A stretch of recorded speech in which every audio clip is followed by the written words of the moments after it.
कृष्ण की मृत्यु का कारण। महाभारत युद्ध के बाद जब यादव वंश अत्यधिक अहंकारी और उन्मादी हो गया, तब श्री कृष्ण ने स्वयं ही उनके विनाश की लीला रची। एक गांधारी का श्राप। महाभारत युद्ध के बाद जब श्री कृष्ण गांधारी के सामने आए तो गांधारी ने उन्हें श्राप दिया कि जिस तरह उनके कुल कौरव नष्ट हुए, वैसे ही यादव वंश का भी अंत होगा। 2 यदुवंश का विनाश। श्राप के प्रभाव से यादव आपस में ही लड़कर नष्ट हो गए। 3 श्री कृष्ण का वन गमन। यादवों के नाश के बाद श्री कृष्ण प्रभास क्षेत्र में वन में चले गए और ध्यान में लीन हो गए। कृष्ण की मृत्यु कैसे हुई? जब श्री कृष्ण ध्यान में थे, तब जरा नामक एक शिकारी ने उन्हें एक हिरण समझकर तीर चला दिया। वह तीर श्री कृष्ण के पैर के तलवे में जाकर लगा। जरा जब पास आया तो देखा कि यह कोई साधारण मनुष्य नहीं बल्कि स्वयं भगवान श्री कृष्ण हैं।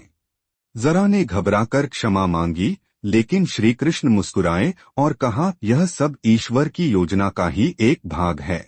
फिर धीरे धीरे उन्होंने अपना दिव्य रूप त्याग दिया और बैकुंठ धाम पधार गए। मृत्यु के बाद क्या हुआ? श्री कृष्ण के निधन के बाद द्वारका नगरी समुद्र में डूब गई। उनके भाई बलराम जी ने योग बल से अपना शरीर त्याग दिया। इस घटना को द्वापर युग का अंत और कलयुग का आरंभ माना जाता है। कृष्ण की मृत्यु का आध्यात्मिक संदेश। यह घटना बताती है कि जो जन्मा है उसे एक दिन मरना ही पड़ता है, चाहे वह भगवान ही क्यों न हो। अहंकार और अधर्म का अंत निश्चित है, चाहे वह कितना भी शक्तिशाली क्यों न हो। श्री कृष्ण ने हमें यह भी सिखाया कि हर परिस्थिति को सहजता और मुस्कान के साथ स्वीकार करना चाहिए। यह कथा भगवान श्री कृष्ण की लीला की पूर्णता का संकेत है, लेकिन वे कभी मरते नहीं, बल्कि भक्तों के हृदय में सदा जीवित रहते हैं।